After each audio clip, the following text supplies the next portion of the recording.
Honorable Speaker, Honorable Prime Minister, Honorable Leader of the Opposition, Honorable Ministers, Honorable State Ministers, Honorable Members of Parliament. I have this opportunity to address you as the head of state of the Democratic Socialist Republic of Sri Lanka, consequent to the historic victory granted to me by the people of this country on the 16th of November. I express my gratitude to all citizens, institutions, and all political parties who were committed to a peaceful, free, and fair election. Irrespective of the political party you, the honorable members of this august assembly, belongs to, together all of us have as our prime responsibility to work for the betterment of the people of this country. I have served this nation as an army officer for 20 years and as Secretary of Defense for nearly another 10 years. Even though I was not actively engaged in politics, I have experienced what service to the people is from an early age. My father's elder brother, D.M. Rajapaksa, began his political journey in the State Council in 1936, representing the Hambantota electorate.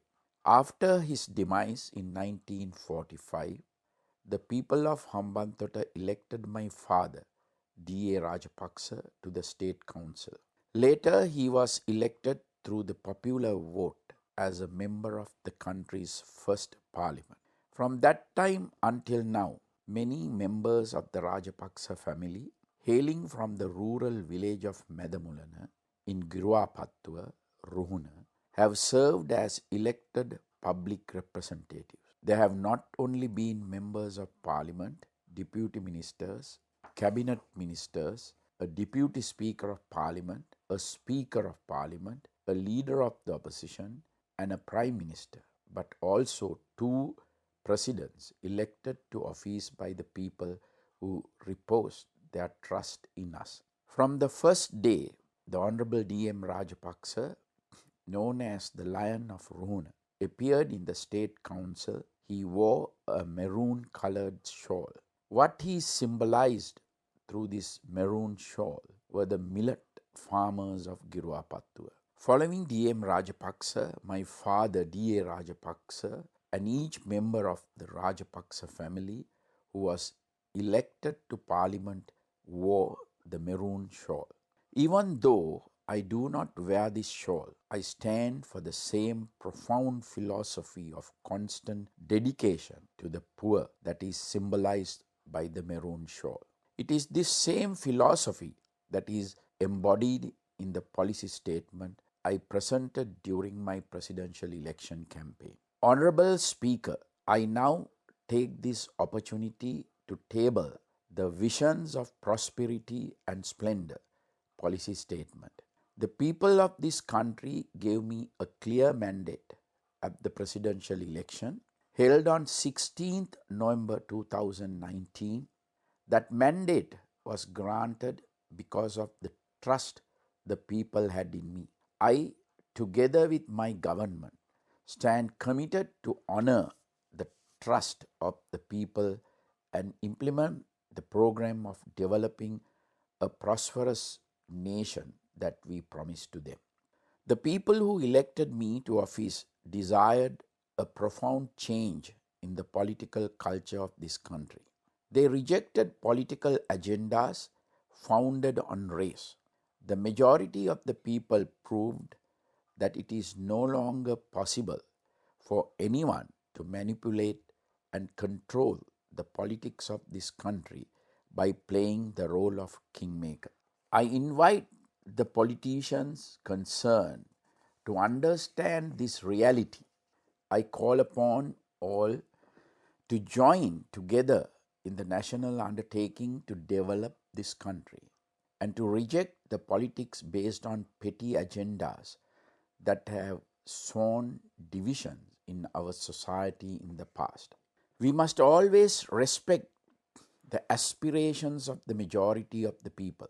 It is only then that the sovereignty of the people will be safeguarded. In accordance with our Constitution, I pledge that during my term of office, I will always defend the unitary status of our country and protect and nurture the Buddha Sasana while safeguarding the rights of all citizens to practice a religion of their choice. I remember my father being at the parliament during my childhood. I often used to watch parliamentary proceedings from the public gallery. The parliament we had then was exemplary. The discourse that took place in it was of great importance. The debates were replete with logic and rich arguments. School children and adults were eager to come to Parliament to listen to those debates. Member of Parliament always behaved in a way that upheld the dignity of the Parliament and the office they held. The people then had great respect for the Parliament. They respected people's representatives. Unfortunately, lately, that respect gradually waned. This Parliament should once again become an exemplary institution where the real issues of the people are discussed, where matters concerned with national policy are subjected to debate, and where the responsibilities of the legislature are duly fulfilled. The responsibility of ensuring that the Parliament once again becomes an institution winning the respect of the people lies with the members who are in this house. There is a social, economic, and political crisis in the country today. Even after 70 years of independence, we cannot be satisfied with the country's development. We all have a responsibility to change this situation. We must be prepared to make the sacrifices required for this. The primary responsibility of people's representative is service to the people. We should all remember that the office we hold are not privileges but responsibilities. To develop the country, the right vision and plans are needed.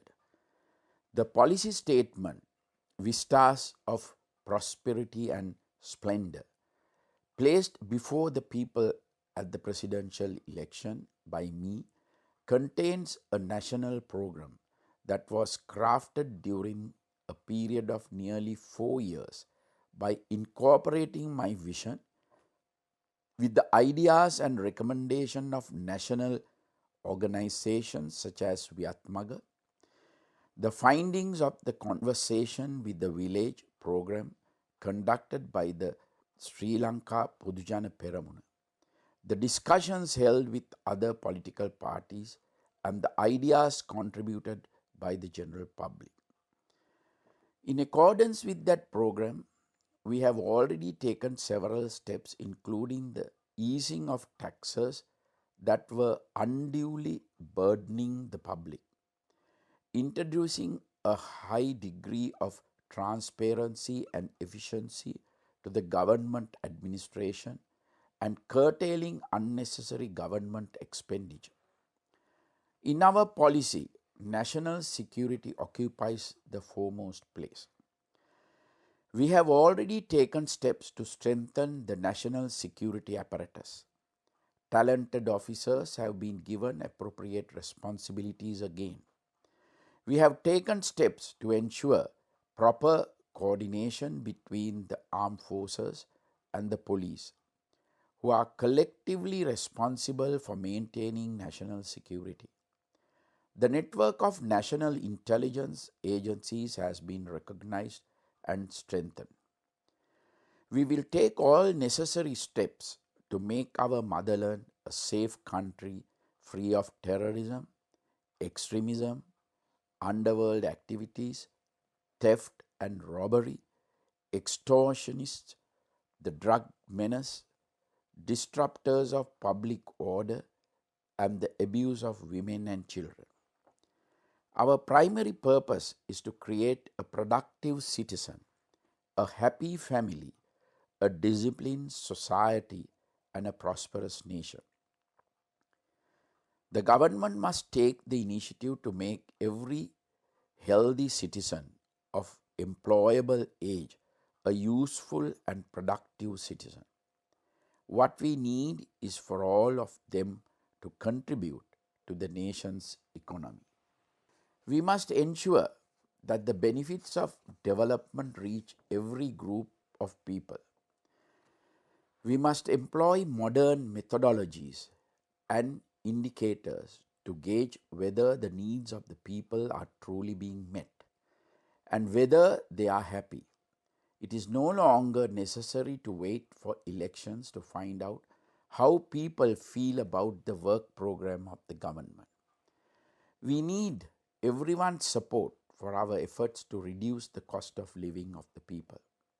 The corporate sector must ensure that some percentage of the benefits of the tax concessions recently provided to them are passed on to the public as well. Accordingly, we expect a reduction in the price of all goods and services on which taxes have been reduced. Eliminating poverty is a priority of our government. We must understand the causes of poverty and find solutions to eliminate such causes. We will be able to alleviate poverty by finding practical approaches to issues such as the lack of proper education of skills, the lack of land for cultivation, or the lack of capital for self-employment. We have made plans to find employment opportunities for 100,000 young men and women from the low-income families within the next month. My government is prepared to present practical solutions to resolve unemployment, with the public sector and the private sector working together. One of our main themes during the last election was the development of a virtuous, law abiding, and disciplined society. The public has given us a mandate for this purpose. Ours is a country with an ancient history and a society nurtured by Buddhist teachings and the teachings of other world faiths. We must always safeguard our culture and our values. Our target is to make Sri Lanka a developed country. It must be a sovereign, independent nation. Also, it must be safe and a peaceful country. Sri Lanka will be a prosperous nation only when all of these are achieved. We have introduced a people-centric economic policy through the Vistas of Prosperity and Splendor manifesto. Its main aims are to ensure economic stability for all citizens, provide equal opportunities to all who seek to improve themselves, to establish a clean and efficient state sector that is committed to public service, and to protect and empower local entrepreneurs. In order to successfully establish a people-centric economy, it is important that every official from the highest to the lowest level of government becomes aware of our vision and aims. That will enable them to perform their duties more productively. We must also implement a special program to combat corruption and fraud. Legal action must be taken promptly against all who engage in corrupt practices irrespective of their status. Today, most countries have employed technology as a means of enhancing the efficiency of the state sector. Through this, it will also be possible to provide equal opportunities for all. As such, we will pay special attention to increase the use of technology in government institutions. We must plan for the future based on the geographic location, natural resources, and human resources of our country. Sri Lanka has been an international trading hub for merchants from Greece, Rome, Arabia, China, and various other nations for thousands of years. One of the main reasons for Sri Lanka's renowned standing was our country's unique location in the ocean, connecting the East and West. We can benefit from this advantage in the same way today. During the period from 2005 to 2014, the government of President Mahinda Rajapaksa planned to develop Sri Lanka into the commercial hub of South Asia. The Mattala airport was built adjacent to the Hambantota port with the aim of establishing an industrial city in the south. The decision to develop the Colombo port city was taken with the aim of making Sri Lanka a hub for finance and commerce in Asia. We must carry forward these projects that were designed according to achieve long-term objectives. If we work according to proper plan, we will be able to encourage international businesses to locate themselves in Sri Lanka and supply goods and services to regional neighboring countries. To encourage such investors, we must be prepared to swiftly provide all the facilities they require within Sri Lanka. For economic development to occur, it is important that we accelerate improvements to the road network, including the expressways, so that travel from any one part of the country to another in a few hours becomes possible. The development of the train service is an integral part of this program. We can also help alleviate the grave problem of heavy road congestion through an efficient and comfortable train service. Urbanization brings both good and bad results to a country. We need a restructuring program to ensure that the benefits of development reach every region of the country. This will help us reduce congestion, pollution, and the cost of living. People dispersed throughout Sri Lanka should have access to facilities for education and health care and opportunities for employment within their own area. The development of the road and rail network, together with the provisions of high-speed internet and telecommunication facilities throughout the country, is essential for this. The cost of electricity is an important factor in economic development.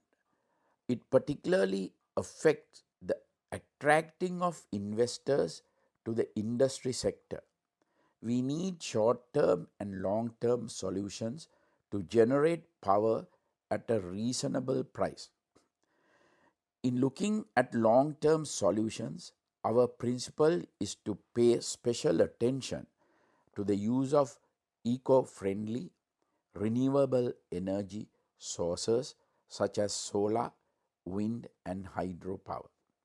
Although our country is rich in gem and mineral resources, relevant value-added industries have not yet developed to international standards. Each year, the country is deprived of significant foreign exchange earnings through the exports of these natural resources without value addition. We should establish a world-class marketplace in which gems from not only Sri Lanka but even from Africa nations can be sold after value addition. While we should provide new technological facilities For conducting oceanic and geological surveys, we must provide special incentives to encourage investments in industries that will provide value addition to Sri Lanka's mineral resources. We will not allow various laws, permits, and restrictions to impose unnecessary and unfair limitations on some of Sri Lanka's traditional livelihoods, including the gem industry, tile industry, brick industry, carpentry, and handicrafts. When planning for the future, more attention than at present must be given to the agriculture, plantation, and fisheries sectors. As a country that possesses a large oceanic economic zone in temperate waters, we can develop these industries much further. We need to increase earnings from agricultural produce such as spices, fruits, vegetables, grains, meat, and fish, for which there is export potential. One third of the country's population is engaged in agriculture, plantation industries, and the fisheries sector. We must raise their standard of living. There is a need for new technology based approaches that can develop these industries beyond traditional farming methods. Encouraging the production of food free of pesticides and chemicals by increasing the use of organic fertilizer for agriculture is part of our policy. We must prepare plans to encourage Sri Lanka's entire agriculture sector to shift to using only organic fertilizer within the next decade. Increasing domestic production of organic fertilizer should be included in these plans. The problems that had been caused to growers of export oriented crops through the allowing of unlimited exports were addressed by the new government soon after its assumption of office. Instructions have already been issued to completely stop the re export of agricultural products. More attention has to be paid to the ocean economy. We will introduce a systematic program to improve the fisheries sector through the introduction of new technologies and equipment. Existing harbors will be improved and new harbors developed to cater to the requirements of multi-day vessels that engage in deep water fishing. Introducing new technologies to further develop the inland fisheries sector is also part of our plan. Protecting the natural environment for our future generations is one of our fundamental responsibilities. We will pay special attention to environmental protection in the formulation and implementation of government policies. We hope to make Sri Lanka one of the world's leading nations in achieving the United Nations Sustainable Development Goals. Our most valuable resource as a nation is our future generation. As such, we have identified the development of our human capital as one of the primary responsibilities of the government. We have to pay special attention to ensuring that our future generation will become productive citizens by nurturing them with the required knowledge, skills, and abilities. The opportunities young people have to pursue higher education and technical education should be broadened. The infrastructure facilities needed for this must be developed within a short time frame. The number of students entering tertiary education can be increased through more effective utilization of the capacities of state universities and other higher educational institutions. Some of the courses taught in universities today are not in consonance with market requirements. In the near future, we intend to introduce short term courses to equip our university students to meet the needs of the modern job market, which they can opt to attend whilst pursuing their current courses of study. Universities and other higher education institutions should be given more freedom in the enrollment of students and in the restructuring of their syllabi to meet the needs of the marketplace. Institutions in the country that currently teach diploma level programs must be gradually enhanced to the level of degree awarding institutions. As a preliminary step, we look forward to upgrading teacher training schools and nursing schools to degree awarding level. The shortage of trained graduate teachers continues to be a problem in the education sector. Further, by upgrading the existing 3-year diploma program in nursing into a 4-year degree and by improving the English knowledge of nurses, we will create opportunities for them to even seek work abroad by providing services that meet international quality standards. Colleges which provide technical and industrial training need to be strengthened to cater to more students who have studied up to the ordinary level examinations but not progressed beyond the advanced level examinations. The funding and facilities provided to these institutions need to be increased.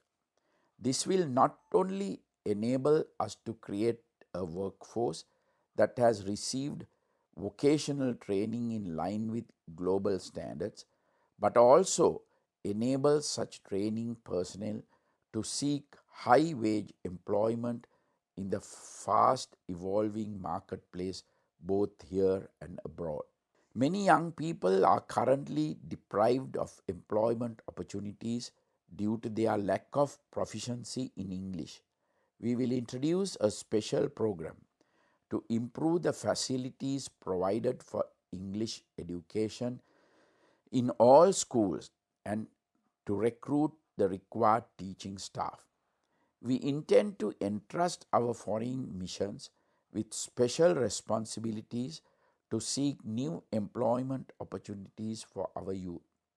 We can enhance Sri Lanka's image in the global job market and earn more foreign income by sending trained and qualified workers in all fields to work abroad instead of untrained workers.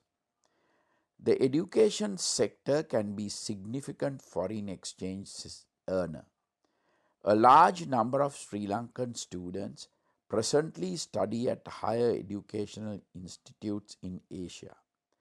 Instead of sending our students abroad for higher education at a higher cost, we should introduce a program to attract foreign students to Sri Lanka. We must prepare short-term and long-term programs to improve the global ranking of our universities. Sri Lanka is still referred to as developing country even after 70 years of our achieving independence. We must identify the opportunities that would allow us to move away from this situation and to become a developed country. With a population over 5 billion, Asia is undergoing an economic boom and the center of gravity of the global economy is moving towards it. The fastest growing middle class with high purchasing power is in this region. That is why we must encourage our local entrepreneurs to seek new markets in Asia. The 21st century is known as the knowledge-centric century. New technologies such as artificial intelligence, biotechnology, robotics, 3D printing, and the Internet of Things, amongst others, are continually changing the world. Most developing nations have grasped this reality. They are spending substantially to attract technology centric investments. We must pay attention to this in the formulation of our investment policies. We must understand what type of investments we need to spur future economic development. We must provide special incentives and concessions to encourage investors who are capable of introducing new technologies to the country. It is also very important to direct our youth to learn these new technologies and undertake research relevant to them. We must assist our education system to speedily prepare to facilitate this change without delay. We must also take steps to promote English education as well as information technology usage amongst our youth. It is important to understand that we have market opportunities beyond technology heavy sectors. One sector we can very swiftly develop in the tourism industry. This sector, which earned 4.4 billion US dollars in 2018, has space to grow to one that can earn revenue in excess of 10 billion US dollars within the next few years. We will introduce a systematic program to achieve this. For us to reap the full benefits of democracy, the government as administration must function in an exemplary way. As we noted in our policy statement, we will appoint persons with subject knowledge and suitable qualifications to discharge their responsibilities to govern state institutions efficiently and profitably. After the formation of the new government, we establish a committee to evaluate and recommend suitable persons for the governance of state institutions. We saw the rapid development of Sri Lankan economy during the 2005 to 2014 period. Infrastructure such as the road network, housing, electricity, water, and communications, and spheres such as garbage management and urban beautification all saw rapid development. We can recreate this momentum by establishing a skillful administration. Honorable Speaker, the success of a democracy rests upon the Constitution. The 1978 Constitution, which has since been amended on 19 occasions, has given rise to many problems at the present time because of its inherent ambiguities and confusions. In order to safeguard the security, sovereignty, stability, and integrity of our country, it is essential that changes be made to the existing constitution. Whilst preserving the positive characteristics of the proportional representation system, electoral reforms are needed to ensure the stability of the parliament and to ensure the direct representation of the people. Even though elections can be won through numbers, an unstable parliament that cannot take clear decisions and remains constantly under the influence of extremism is not one that suits the country. We can solve this problem through constitutional reforms that will establish a strong executive, legislature, and an independent judiciary that can ensure the sovereignty of the people. Our country's unique position has resulted in considerable attention being given towards Sri Lanka in global geopolitics in recent times. We follow a neutral foreign policy. We must strive to maintain friendly relations with every country. However, we can never give up our independence. We must establish an honorable governance that will allow this country to maintain its sovereignty, security, national pride, and deal with all nations on equal terms without demonstrating weakness in our diplomatic or trading relationships. We will never allow other countries to take over our economically significant geographic regions or physical resources. It is my aspiration to ensure that Sri Lankan people will become a proud people with a global standing. We can overcome all the obstacles in our path to reaching that goal if we unite as a nation. I love my country. I'm proud of my country. I have a vision for my country. I invite all of you to join and work with me to achieve the responsibility that has been assigned through history to our present generation. Thank you. May the blessings of the Noble Triple Gem be with you.